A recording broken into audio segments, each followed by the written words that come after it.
Na msemaji, ligi ya ABT Super Cup tunazidi kuona inazidi kupamba moto na wadhamini kem wanazidi kuongezeka. Una kipi cha kuwaongelea hao wadhamini na wenyewe wanataka kuzidi kuwekeza kwenye ABT Super Cup?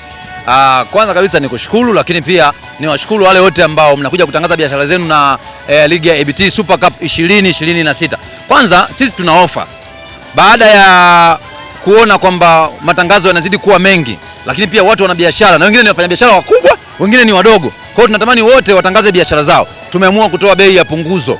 Kutoka kwenye 100% tumepunguza mpaka 50%. Tumetoa asilimia nyingine 50. Maana yake ni kwamba tumeweza kupunguza kutoka kwenye 500,000 mpaka sasa imekuwa ni 250,000.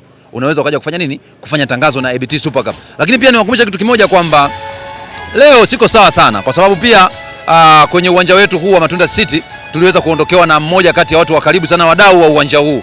Yaani tulipata msiba siku ya Jumapili na alikuwa ni mtu ambaye ni wa karibu, lakini pia kwa sisi kama bodi ya ligi pamoja na wadhamini wakuu wa ligi hii wakaweza kuhakikisha kwamba na wenyewe wanashiriki kwa jinsi wanavyoweza kwenye msiba, na baada ya kumpumzisha leo mashindano yanafanyaje? Yanaendelea. Lakini pia nawapa pole Machalo, na wenyewe pia wameondokewa na ndugu yao ambaye pia ni mdau wa mpira kwa klabu yao. Kwa hiyo wote hao sisi tunawapa pole na tuseme kwamba Mungu awapumzishe mahali pema peponi. Lakini pia siwezi kusahau kujipa pole mimi mwenyewe na ndugu zangu wengine kibao duniani, kwa sababu mchezaji wetu mpendwa Lionel Messi amefiwa na baba yake. Kafiwa Messi na baba yake, na hili liniumiza. Nikapigiwa simu na rais wa Argentina kwamba unaweza ukaja kwenye mazishi, lakini sasa mimi nina jambo ambalo nimeshasaini mkataba. Unaona hii t-shirt ni ya ABT Mining. Hawa wamenisainisha mimi kuwa msemaji wao, lakini pia mimi ni msemaji wa ABT Super Cup. Kwa hiyo maana yake ni kwamba bado niko busy. Nikamwambia nani mheshimiwa rais kutoka Argentina kwamba naomba univumilie, sitaweza kufanyaje kuja kwa sababu bado nina mambo mengi. Kwa hiyo mimi pia niweze kusema tu kwamba ndugu zangu wa Argentina kokote kule duniani mliko, natoa pole na ninasema kwamba huu ni msiba wetu wote tumefiwa, na hawa ndugu zetu ni ndugu zetu wote. Kwa hiyo Mungu awapumzishe mahali pema peponi. Lakini tukirudi kwenye ligi yetu, naomba niwaambie mashabiki kwamba hao wadau kwamba waendelee kuwekeza, waendelee kutangaza na ligi ya ABT Super Cup. Kila kitu kitakuwa sawa. Tumewapunguzia bei hili. Tunataka huu uwanja huo umejaa matangazo. Kote huko kumejaa matangazo. Lakini pia ABT anatamani kila mtu anufaike na hii ligi. Mkurugenzi ambaye ni ndugu Ambone John Mwaijuru anatamani kila mtu Mtanzania, lakini mtu ambaye yuko mkoa wa Mbeya, lakini mtu ambaye yuko wilaya ya Chunya anufaike na hii ligi. Kwa hiyo anawaomba wawekezaji, watu wafanya biashara waje kutangaza na hii ligi kwa gharama nafuu zaidi. Wewe imagine, mimi hapa ndio msemaji wa ligi. Mimi ndio msemaji wa ligi. Yaani nikisema mimi ndio nimepita. Mimi msemaji nimekwambiaje? Tumekupunguzia bei kutoka 500,000 mpaka 250,000. Alafu mimi natakiwa ni kuongelea, yani sio tu kuweka mabango. Mimi nitaongea kuanzia kwenye hizi media, nitaongea mpaka pale kwenye mechi.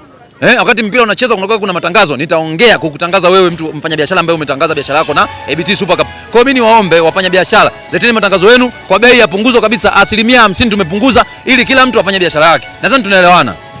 Na kuna timu tumeiona hapa leo kwenye hii mbunge limecheza hapa, imeweza kumfunga mpinzani mwenzake goli 8. Una kipi cha kuzungumzia kuhusiana na hizo goli? Maana toka ligi imeanza hatujaona idadi ya goli nyingi kama hizo. Una kipi cha kusema semaji? Cha kwanza mimi niseme kwamba kuna yule mfungaji alikuwa anatokea timu inaitwa Njiwa City, alikuwa na magoli 3 na ndo alikuwa kinara wa magoli mpaka sasa. Lakini leo tumeweza kuona akizidiwa baada ya mtu kutoka Machalo kufunga magoli 4. Huyo ndo amekuwa kinara. Na tuliwaambia kwamba hii ligi ya mwaka huu haitakuwa na janja. Ambaye atacheza mpira mzuri ndo ambaye atafanya vizuri kwenye mashindano haya. Kwa sababu marefa tunaowaleta, kama nikukumbusha tu, kuna game iliyopita hapo tumemleta refa ambaye alichezesha finali ya Yanga na Azam kule Chamanzi Complex. Kwa hiyo kama ukijua kwamba hatuchukui marefa wa mtaani ambao tu wamejifunza kwenye ndondo kapu za juzi na jana aje kuchezesha mechi hii ligi. Hii ligi inachukua marefa wenye viwango vya FIFA. Unanielewa? Kwa hiyo maana yake ni kwamba hawa waliofungwa leo goli 8 wamefungwa, ukiangalia game ilikuwa ni ya wazi, mpira ni mchezo wa wazi, hatuchezei chumbani. Wamefungwa mpira wa wazi, lakini mimi pia sijawakatia tamaa Mapogolo kwa sababu wanaweza kufanya chochote kwenye mpira unadunda. Kwenye mechi inayofuata wanaweza kufanya chochote. Lakini pia sijawakatia tamaa Machalo, wanaweza kaja na kuongeza idadi ya magoli zaidi kwa sababu kama kocha wao tukasema kwamba mpaka sasa ana uhakika wa 90% kwamba ameshaenda hatua inayofuata. Kwa sababu anaongoza kwa magoli 6 kwenye aggregate. Kwa hiyo ana uhakika wa kwenda nini? Hatua inayofuata. Kwa hiyo mimi niseme tu kwamba watu waje kushuhudia burudani. Kama leo burudani imetokea kwa magoli 8-2, je, burudani bado zimeisha? Hii ni burudani inayoendelea. Wanakuambia hivi, we bring your imagination to reality. Tunaileta kile kitu ambacho unakifikiria kwenye uhalisia. Hii ndio ABT Super Cup 2026 nikiwa na msemaji wao Patrick Baisa, namba kama namba. Asante sana Shemani. Raha, wewe ni kuwa msemaji wa ABT Super Cup ni raha kwa sababu kila kitu ni cha wazi. Mimi mwenyewe nimemwambia ni wazi. Nimemwambia nalala kwenye hoteli ambayo wamenilipia mpaka saizi milioni 7. Yaani nalala, naamka, nakula na kuja kuongelea kuhusu ligi. Lakini bila kuwasahau ndugu zangu wakuu kabisa hawa ABT Mining ndio leo nileta Chunya kuja kuwatangaza. Hawa Super Cup waliniona baada ya kuonekana kwenye Argentina na kwenye Mining. Wamenichukua Super Cup. Kwa hiyo mimi niseme tu kwamba huduma za kifalme bei za kizawa. Asante sana.